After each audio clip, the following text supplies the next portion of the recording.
So I am now going to tell you the story of Shri Ganesha's birth.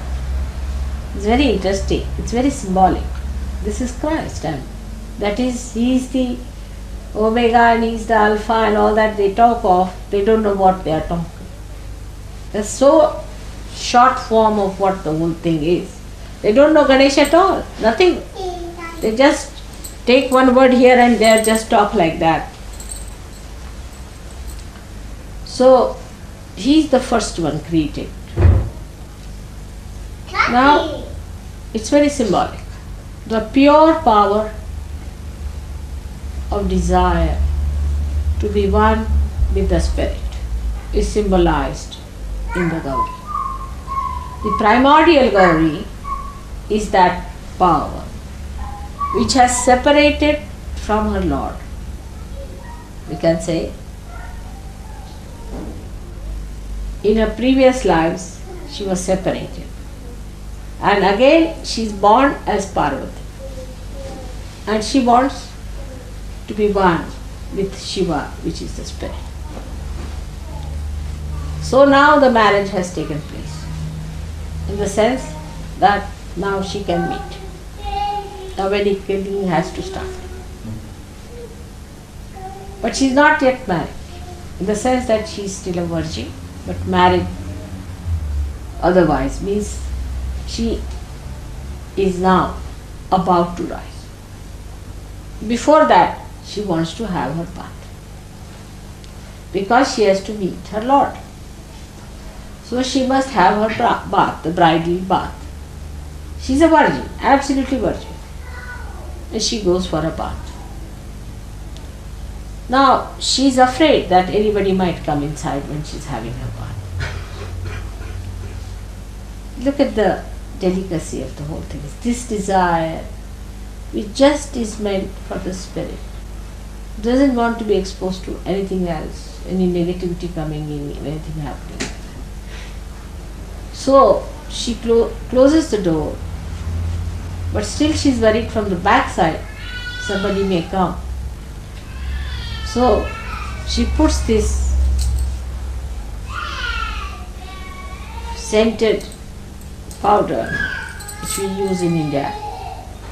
For the bride specially it is given, and rubs her body with that, and she finds that a lot of it comes out. So she makes the Ganesha out of that. Now imagine how much vibrated it must.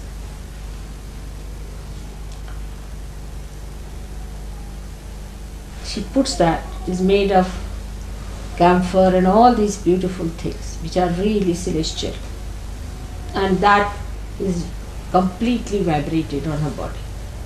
She makes a Ganesha and puts him at the back of the bathroom. She is having her bath nicely. At that time, Shiva comes suddenly, knocks at the door. She doesn't hear him. So he goes from the back door. There he sees Shri Ganesha sitting.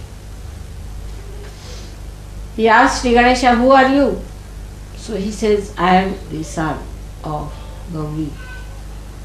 Shiva can't understand. She is a virgin. And this one is saying, "I am the son of the Gauri." See now the Immaculate Conception. Try to understand. So Shiva says, "How can she have a child? She is a virgin." And he thinks she is bringing slander on his wife, who is a virgin. So he cuts his neck in anger. And he enters into the bathroom. And Gauri is ready to receive him. And she looks out and she sees her child is dead. So he asks her, "What is this?" She said, "That's my child. I created out of this mala. What you call this, all the body things that came out, I've created him. And I put him down there. How dare you kill him?" She said, "Now what to do?" He said, "All right. What you do is to go and find a head of any animal that is available, and we will put that on this trunk and he'll be my son again. Now it's all prearranged.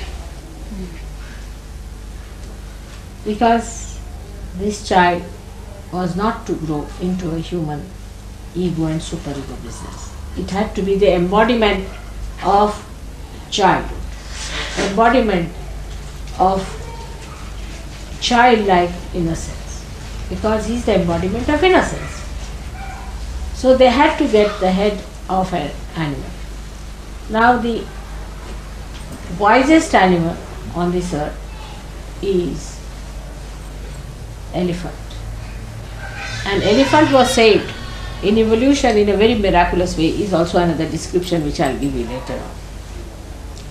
So a she elephant, mother elephant, was lying down with her back towards her child. That's why in India women never sleep with their back towards their children. No, the child has to be in front, pudhe, in front. Should never be put at the back of the mother. Never. Mother will get up and go on the other side and change the sides, but she would never put the child at the back. So the head of that little animal was cut and he brought it and was put for Shri Ganesha. And that's how Shri Ganesha was created.